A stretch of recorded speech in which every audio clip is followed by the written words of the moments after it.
ನಿಮಗೆ ಗೊತ್ತಾ, ನಿಮಗೆ ಗೊತ್ತಿಲ್ಲದೆ ಹೋದಂಗೆ ನಿಮ್ಮ ಬ್ಯಾಂಕ್ ಅಕೌಂಟಲ್ಲಿ ₹100 1,500 ತನಕ ಚಾರ್ಜಸ್ ಕಟ್ ಆಗ್ತಿರುತ್ತೆ. ಅದು ತಿಂಗಳಿಗಾಗ್ಬೋದು, ಇಲ್ಲ 3 ತಿಂಗಳಿಗೆ ಒಂದ್ಸಲ ಆಗ್ಬೋದು. ಇದಕ್ಕೆ ಹೇಳ್ತಾರೆ ಮಿನಿಮಮ್ ಬ್ಯಾಲೆನ್ಸ್ ಚಾರ್ಜಸ್ ಅಂತ. ಈ ಥರ ನಮ್ಮ ಭಾರತದಲ್ಲಿ ಎಷ್ಟೋ ಸಾವಿರ ಜನ ಈ ಥರ ದುಡ್ಡು ಕಳ್ಕೊಳ್ತಾನೆ ಇರ್ತಾರೆ. ನಾವು ಈ ವಿಡಿಯೋದಲ್ಲಿ ಈ ಥರ ಚಾರ್ಜಸ್ ಆಗದಿರೋದಕ್ಕೆ ಹೇಗೆ ನೋಡ್ಕೊಳ್ಳೋದು ಅಂತ ಅರ್ಥ ಮಾಡ್ಕೊಳ್ಳೋಣ. ಮಿನಿಮಮ್ ಬ್ಯಾಲೆನ್ಸ್ ಅಂದರೆ ಬಹಳಷ್ಟು ಸೇವಿಂಗ್ಸ್ ಅಕೌಂಟಿಗೆ ನೀವು ಮಂತ್ಲಿ ಎವರೇಜ್ ಆಗಿ ಇಷ್ಟು ಬ್ಯಾಲೆನ್ಸ್ ಇಡಬೇಕು ಅಂತ ಇರುತ್ತೆ. ಅದೇ ರೀತಿ ಕೆಲವೊಂದು ಪ್ರೀಮಿಯಂ ಸೇವಿಂಗ್ಸ್ ಅಕೌಂಟ್ ಅಥವಾ ಕರೆಂಟ್ ಅಕೌಂಟಿಗೆ ಕ್ವಾರ್ಟರ್ಲಿ ಅಂದರೆ 3 ತಿಂಗಳಿಗೆ ಇಷ್ಟು ಎವರೇಜ್ ಬ್ಯಾಲೆನ್ಸ್ ಇಡಬೇಕು ಅಂತ ಇರುತ್ತೆ. ನೀವು ಯಾವಾಗಾದರೂ ಆ ಎವರೇಜ್ ಬ್ಯಾಲೆನ್ಸ್ನ ಮೇಂಟೈನ್ ಮಾಡಲಿಕ್ಕೆ ಮಿಸ್ ಮಾಡಿಕೊಂಡ್ರೆ ಆವಾಗ ಆಟೋಮೆಟಿಕ್ ನಿಮ್ಮ ಅಕೌಂಟಿಗೆ ಪೆನಲ್ಟಿ ಚಾರ್ಜಸ್ ಅಂತ ಬೀಳುತ್ತೆ. ಅದೇ ಮಿನಿಮಮ್ ಬ್ಯಾಲೆನ್ಸ್ ನಾನ್ ಮೇಂಟೆನೆನ್ಸ್ ಚಾರ್ಜಸ್ ಅಂತ. ಎಕ್ಸಾಂಪಲ್, ನನ್ನ ಅಕೌಂಟ್ ಇರೋದು ಆಕ್ಸಿಸ್ ಬ್ಯಾಂಕಲ್ಲಿ. ಅದರ ಎವರೇಜ್ ಬ್ಯಾಲೆನ್ಸ್ ₹5,000. ಈ ಸ್ಕ್ರೀನಲ್ಲಿ ನಿಮ್ಗೆ ಕಾಣ್ತಾ ಇದೆ ನಂದು ಎವರೇಜ್ ಬ್ಯಾಲೆನ್ಸ್ ಎಷ್ಟಿದೆ ಅಂತ. ಶಾರ್ಟ್ ಫಾಲ್ ಎಷ್ಟಿದೆ ಅಂತಲೂ ಕಾಣುತ್ತೆ ನಿಮಗೆ. ಶಾರ್ಟ್ ಫಾಲ್ ಇದ್ದರೆ ಎಕ್ಸಾಂಪಲ್, ನಾನೇನಾದರೂ ₹5,000 ಬ್ಯಾಲೆನ್ಸ್ ಮೇಂಟೈನ್ ಮಾಡೋಲ್ಲಿ ಬರೀ ₹3,500 ಬ್ಯಾಲೆನ್ಸ್ ಮೇಂಟೈನ್ ಮಾಡ್ತೀನಿ ಅಂದರೆ ₹5,000 ನಾನು ಬರೀ ₹3,000 ಮೇಂಟೈನ್ ಮಾಡಿದರೆ ಶಾರ್ಟ್ ಫಾಲ್ ಎಷ್ಟಾಯಿತು? ₹2,000. ಅಂದರೆ ಇನ್ನೂ ₹2,000 ನಾನು ಎವರೇಜ್ ಬ್ಯಾಲೆನ್ಸ್ ಮಾಡಬೇಕಾಗಿತ್ತು, ಬಟ್ ಎವರೇಜ್ ಮಾಡಿಲ್ಲ. ಆ ಶಾರ್ಟ್ ಫಾಲು ಗ್ಯಾಪ್ ಎಷ್ಟಿದೆ? ಇನ್ನೂ ₹2,000 ಇದೆ. ಬ್ಯಾಂಕ್ ಏನು ಹೇಳ್ತಾ ಇದೆ, ಈ ಚಾರ್ಜ್ ಶೀಟ್ ಪ್ರಕಾರ ಏನು ಗ್ಯಾಪ್ ಇದೆ ಅದಕ್ಕೆ 7.5% ಪೆನಾಲ್ಟಿ ಇಂಟ್ರೆಸ್ಟ್ ಹಾಕ್ತೀವಿ ಅಂತ. ಸೊ ₹2,000ಗೆ 7.5% ಅಂದರೆ ₹150 ಪ್ಲಸ್ GST ಬ್ಯಾಂಕ್ ಚಾರ್ಜ್ ಮಾಡುತ್ತೆ. ಅಕಸ್ಮಾತ್ ಏನಾದರೂ ಈ ಥರ ಕ್ಯಾಲ್ಕುಲೇಷನ್ನು ಅದು ಮ್ಯಾಕ್ಸಿಮಮ್ ಅಂತಂದರೆ ₹600 ತನಕ ಮಾಡ್ಬೋದು. ₹600 ಮೇಲ್ಗಡೆ ಚಾರ್ಜಸ್ ಮಾಡಲ್ಲ ಒಂದು ತಿಂಗಳಿಗೆ. ಓಕೆ, ಸೊ ಈ ಥರ ನಿಮ್ಮ ಬ್ಯಾಂಕ್ ಅಕೌಂಟು ನೀವು ಚೆಕ್ ಮಾಡ್ಕೊಬೇಕು. ನಿಮ್ಮ ಎವರೇಜ್ ಬ್ಯಾಲೆನ್ಸ್ ರಿಕ್ವೈರ್ಮೆಂಟ್ ಏನು ನಿಮ್ಮ ಅಕೌಂಟಿಗೆ, ಮತ್ತು ಬ್ಯಾಂಕ್ ಯಾವ ಥರ ಚಾರ್ಜ್ ಮಾಡುತ್ತೆ ಅಂತ. ಅವಾಗ ಮುಂಚೆ ನಿಮ್ಗೆ ಗೊತ್ತಾಗುತ್ತೆ ಎಷ್ಟು ಚಾರ್ಜಸ್ ಆಗುತ್ತೆ ಅಂತ. ಸೊ ತುಂಬ ಜನಕ್ಕೆ ಅನಿಸ್ತಾ ಇರುತ್ತೆ ಬ್ಯಾಂಕ್ ಯಾಕೆ ಚಾರ್ಜ್ ಮಾಡುತ್ತೆ ಅಂತ. ಬ್ಯಾಂಕ್ ಯಾಕೆ ಚಾರ್ಜ್ ಮಾಡುತ್ತೆ ಅಂದರೆ, ಇದರಲ್ಲಿ ನಿಮ್ಮ ಅಕೌಂಟ್ ಮೇಂಟೈನ್ ಮಾಡಬೇಕಂದ್ರೆ ಅದಕ್ಕೊಂದು ಆಪರೇಟಿಂಗ್ ಕಾಸ್ಟ್ ಆಗುತ್ತೆ.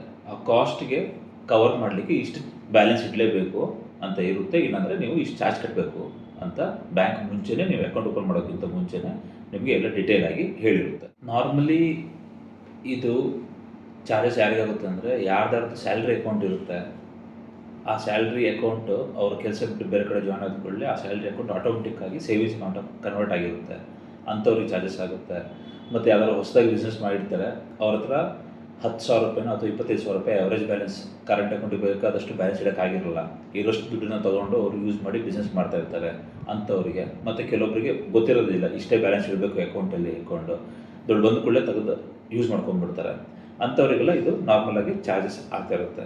ಸೊ ಯಾರು ಕಮ್ಮಿ ಬ್ಯಾಲೆನ್ಸ್ ಮೇಂಟೈನ್ ಮಾಡ್ತಾ ಇರ್ತೀರ, ದಯವಿಟ್ಟು ಒಂದ್ಸಲ ನಿಮ್ಮ ಅಕೌಂಟ್ನ ನೀವು ಚೆಕ್ ಮಾಡ್ಕೊಳ್ಳಿ. ಸೊ ಇವಾಗ ಎಲ್ಲರ ಪ್ರಶ್ನೆ ಏನು ಅಂತಂದರೆ, ಈ ಚಾರ್ಜಸ್ನ ನಾನು ಹೇಗೆ ಅವಾಯ್ಡ್ ಮಾಡ್ಕೊಳ್ಳೋದು ಅಂತ. ನಿಮ್ಗೆ ಆವಾಗಲೇ ಹೇಳಿದಾಗೆ, ಫಸ್ಟ್ ನಿಮ್ಮ ಅಕೌಂಟ್ ಅಲ್ಲಿ ಎಷ್ಟು ಎವರೇಜ್ ಬ್ಯಾಲೆನ್ಸ್ ಮೇಂಟೈನ್ ಮಾಡಬೇಕು ಅಂತ ತಿಳ್ಕೊಳ್ಳಿ. ಅಂದರೆ average monthly balance calculation charges ಇದ್ದರೆ ಮಂತ್ಲಿ ಬ್ಯಾಲೆನ್ಸ್ ಎಷ್ಟು ಇಟ್ಕೊಬೇಕು, ಮತ್ತು ಕ್ವಾರ್ಟರ್ಲಿ ಬ್ಯಾಲೆನ್ಸ್ ಇದ್ದರೆ ಎಷ್ಟು ಕ್ವಾರ್ಟರ್ಲಿ ಬ್ಯಾಲೆನ್ಸ್ ಇರಬೇಕು ಅಂತ.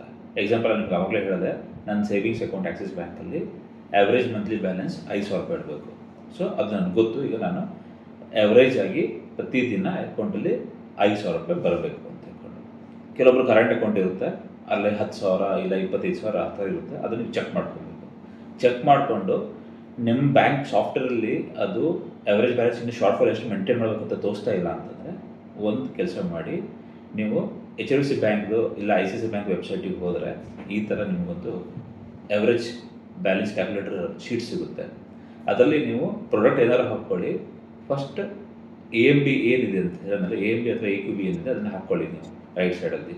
ಅದು ಹಾಕ್ಕೊಂಡು ನೀವು ನೆಕ್ಸ್ಟ್ ಕಂಟಿನ್ಯೂ ಕೊಟ್ಟ ಮೇಲೆ ಒಂದು ಕ್ಯಾಲೆಂಡರ್ ಓಪನ್ ಆಗುತ್ತೆ. ಆ ಕ್ಯಾಲೆಂಡರ್ಲಿ ಆಯಾ ದಿವಸಕ್ಕೆ ಕ್ಲಿಕ್ ಮಾಡಿ, ಆಯಾ ದಿವಸದ ಬ್ಯಾಲೆನ್ಸ್ ಎಷ್ಟಿತ್ತು ನಿಮ್ಗೆ ಗೊತ್ತು. ನಿಮ್ಮ ಸ್ಟೇಟ್ಮೆಂಟ್ ತೆಗೆದು ನೋಡಿದ್ರೆ, ನಿಮ್ಮ ಆನ್ಲೈನಲ್ಲಿ ತೆಗೆದು ನೋಡಿದ್ರೆ, ನಮಗೆ ಲಾಸ್ಟ್ ಟೈಮ್ ನಾವು ಹೇಳಿದ್ವಿ ವಾಟ್ಸಪ್ ಬ್ಯಾಂಕಿಂಗಲ್ಲಿ ಸ್ಟೇಟ್ಮೆಂಟ್ ಹೆಂಗೆ ತೆಗೆದು ಅಂತ. ಆ ಸ್ಟೇಟ್ಮೆಂಟ್ ಡೌನ್ಲೋಡ್ ಮಾಡಿಕೊಂಡು ಆಯಾ ದಿವಸದ ಬ್ಯಾಲೆನ್ಸ್ನ ಅಲ್ಲಿ ಇನ್ಪುಟ್ ಮಾಡಿ ನೆಕ್ಸ್ಟ್ ಅಂತ ಕೊಡ್ತಾ ಹೋದರೆ ಎಲ್ಲ ದಿವಸದ ಕ್ಯಾಲ್ಕುಲೇಟ್ ಮಾಡಿ ನೀವು ಹಾಕ್ತಾ ಹೋಗಿ, ನೀವು 20ನೇ ತಾರೀಕಿಗೆ ಬಂದು ಇದ್ಕೊತೀರಾ, ಇನ್ನೂ 10 ದಿವಸ ಇದೆ, ನೀವು ಅಲ್ಲಿ ಕ್ಯಾಲ್ಕುಲೇಟ್ ಅಂತ ಕೊಟ್ಟಾಗ ಅಲ್ಲಿ ತೋರಿಸುತ್ತೆ ಇಷ್ಟು ಎವರೇಜ್ ಬ್ಯಾಲೆನ್ಸ್ ಆಗಿದೆ ಅಂತ ಹೇಳ್ಕೊಂಡು.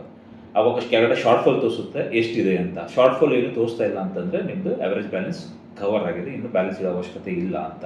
ಅಕಸ್ಮಾತ್ ಏನು ಶಾರ್ಟ್ ಫಾಲ್ ತೋರಿಸ್ತಾ ಇದೆ ಅಂತಂದರೆ ನೀವು ಇನ್ನೂ ಅಕೌಂಟಲ್ಲಿ ಬ್ಯಾಲೆನ್ಸ್ ಜಾಸ್ತಿ ಹಾಕಬೇಕು ಅಂತ. ಸೊ ಇದು ಮಾಡೋದ್ರಿಂದ ಏನಾಗುತ್ತೆ, ನಿಮ್ಮ ಚಾರ್ಜಸ್ ಏನು ಆಗೋದಿರುತ್ತೆ ಅದನ್ನು ನೀವು ಅವಾಯ್ಡ್ ಮಾಡ್ಕೊಬೋದು. ಇವಾಗ ನೀವು ಅದನ್ನು 1 ತಿಂಗಳು ಮಾಡ್ತೀರಿ, 2 ತಿಂಗಳು ಮಾಡ್ತೀರಿ, ನಿಮಗೆ ಅದು ಮೇಂಟೈನೇ ಮಾಡೋಕ್ಕಾಗ್ತಿಲ್ಲ ಅಂದರೆ ದಯವಿಟ್ಟು ಇನ್ನೂ ಕಮ್ಮಿ ಇರೋ ಬ್ಯಾಲೆನ್ಸ್ಗೆ ಅಕೌಂಟಿಗೆ ನೀವು ಡಿಗ್ರೇಡ್ ಆಗಿ, ಇಲ್ಲ ಅಂತಂದರೆ ನೀವು ಬೇರೆ ಬ್ಯಾಂಕಲ್ಲಿ ಅಕೌಂಟ್ ಓಪನ್ ಮಾಡ್ಕೊಳ್ಳಿ, ಎಲ್ಲಿ ಮಿನಿಮಮ್ ಬ್ಯಾಲೆನ್ಸ್ ಕಮ್ಮಿ ಇರುತ್ತೆ ಅಲ್ಲಿ. ಇದರಿಂದ 2 ಉಪಯೋಗ ಆಗುತ್ತೆ. ಒಂದು, ನಿಮಗೆ ಗೊತ್ತಿಲ್ಲದೆ ಹೋದಾಗೆ ನಿಮ್ಮ ಅಕೌಂಟಲ್ಲಿ ಬ್ಯಾಲೆನ್ಸ್ ಕಟ್ ಆಗ್ತಾ ಇರುತ್ತೆ, ಅಂದರೆ ಮಿನಿಮಮ್ ಬ್ಯಾಲೆನ್ಸ್ ಮೇಂಟೈನ್ ಆಗ್ತಾಯಿಲ್ಲ ಅಂದರೆ ಚಾರ್ಜಸ್ ಕಟ್ ಮಾಡ್ತಿರ್ತಾರಲ್ಲ, ಅದನ್ನ ಅವಾಯ್ಡ್ ಮಾಡ್ಕೊಬೋದು. ಜೊತೆಗೆ ನಿಮ್ಗೆ ಗೊತ್ತು, ನಾವೀಗ ಎಲ್ಲ ಲೋನ್ ಅಪ್ಲೈ ಮಾಡಿರ್ತೀವಿ, ಲೋನ್ ಅಪ್ಲೈ ಮಾಡಿದಾಗ ಅವ್ರು ಹೇಳ್ತಾರೆ ಎವರೇಜ್ ಬ್ಯಾಲೆನ್ಸ್ ಬರ್ತಾ ಇಲ್ಲ ನಿಮ್ಮದು. ನೀವು ಈ ಥರ ಚೆಕ್ ಮಾಡಿಕೊಂಡು ಸ್ವಲ್ಪ ಬ್ಯಾಲೆನ್ಸ್ನ ಎವರೇಜ್ ಆಗಿ ಜಾಸ್ತಿ ಮಾಡ್ತಾ ಹೋದರೆ, ಜಾಸ್ತಿ ಮಾಡೋದ್ರೆ ಏನು, ನಿಮ್ಗೆ ಇವತ್ತು ಯಾವುದೋ ದುಡ್ಡು ಬಂದಿರುತ್ತೆ, ಇವತ್ತೇ ಡ್ರಾ ಮಾಡೋದು ನಾಳೆ ಡ್ರಾ ಮಾಡಿ, ಇಲ್ಲ 2 ದಿವಸ ಬಿಟ್ಟು ಡ್ರಾ ಮಾಡಿ, ಆವಾಗ ಏನಂತ ಆಟೋಮೆಟಿಕ್ ಎವರೇಜ್ ಬ್ಯಾಲೆನ್ಸ್ ಜಾಸ್ತಿ ಆಗುತ್ತೆ. ಇದು ಹೆಂಗೆ ಕ್ಯಾಲ್ಕುಲೇಟ್ ಆಗುತ್ತೆ ನಿಮ್ಗೆ ಆವಾಗಲೇ ಹೇಳಿದ್ದೀನಿ, ಆ ವರ್ಕ್ಶೀಟಲ್ಲಿ ನೀವು ಎಂಟ್ರಿ ಮಾಡ್ಕೊಂಡು ನೀವು ನೋಡಿ, ಯಾವುದೋ ಒಂದು ಪೇಮೆಂಟ್ 2 ದಿವಸ ಹೋಲ್ಡ್ ಮಾಡೋದು ಎಷ್ಟು ಡಿಫ್ರೆನ್ಸ್ ಆಗುತ್ತೆ ನಿಮಗೆಲ್ಲ ಅದು ಅರ್ಥ ಆಗುತ್ತೆ. ಸ್ಯಾಲ್ರಿಡ್ ಆಗಿರಲಿ ಅಥವಾ ಬಿಸ್ನೆಸ್ ಮ್ಯಾನ್ ಆಗಿರಲಿ, ಬ್ಯಾಂಕ್ ಲೋನ್ ಕೊಡೋದು ಅದರ ಮೇಲೆ ಎವರೇಜ್ ಬ್ಯಾಲೆನ್ಸ್. ಸೊ ನನ್ನ ಹತ್ರ ಇಷ್ಟು ಎವರೇಜಾಗಿ ಬ್ಯಾಲೆನ್ಸ್ ಇದೆ ಅಂತಂದರೆ ನನ್ನ ಹತ್ರ ರಿಪೇಮೆಂಟ್ ಕೆಪಾಸಿಟಿ ಇದೆ ಅಂತ, ಆವಾಗ ನಿಮಗೆ ಬೇಗ ಲೋನ್ ಅಪ್ರೂವ್ ಆಗೋ ಚಾನ್ಸಸ್ಸು ಇರುತ್ತೆ. ಸೊ ಒಂದೇ ಇದರಲ್ಲಿ ನಿಮಗೆ 2 ಕೆಲಸ ಆಗುತ್ತೆ. ಒಂದು, ಎವರೇಜ್ ಬ್ಯಾಲೆನ್ಸ್ ಚಾರ್ಜಸ್ ಬರ್ದೋದಂಗೆ ಮಾಡ್ಕೊಬೋದು, ಮತ್ತು ನಿಮ್ಗೆ ಯಾವಾಗಾದ್ರೂ ಲೋನ್ ಅಪ್ಲೈ ಮಾಡಿದಾಗ ನಿಮ್ಮ ಪ್ರೊಫೈಲಿಗೆ ಬೇಗ ಲೋನ್ ಆಗೋಕ್ಕೆ ಆಗುತ್ತೆ. ಈ ವಿಡಿಯೋಯಿಂದ ನಿಮಗೆ ಹೆಲ್ಪ್ ಆಯಿತು ಅಂತಂದರೆ, ಏನಾರು ಅವೇರ್ನೆಸ್ ಸಿಕ್ತು ಅಂದರೆ ದಯವಿಟ್ಟು ಕಮೆಂಟ್ ಮಾಡಿ, ನಿಮ್ಗೆ ಏನು ಹೆಲ್ಪ್ ಆಯಿತು ಮತ್ತು ಏನು ಅವೇರ್ನೆಸ್ ಸಿಕ್ತು ಅಂತ. ಅದೇ ರೀತಿ ದಯವಿಟ್ಟು ಈ ವಿಡಿಯೋನ ಲೈಕ್ ಮಾಡಿ, ಆದಷ್ಟು ಶೇರ್ ಮಾಡಿ. ನೀವು ಶೇರ್ ಮಾಡೋದ್ರಿಂದ ಯಾರೋ ಒಬ್ಬರಿಗೆ ಅವರು ದುಡ್ಡು ಲಾಸ್ ಮಾಡೋದನ್ನು ನೀವು ಸೇವ್ ಮಾಡ್ದಂಗೆ ಆಗುತ್ತೆ. ಸೊ ದಯವಿಟ್ಟು ಆದಷ್ಟು ಶೇರ್ ಮಾಡಿ. Thank you.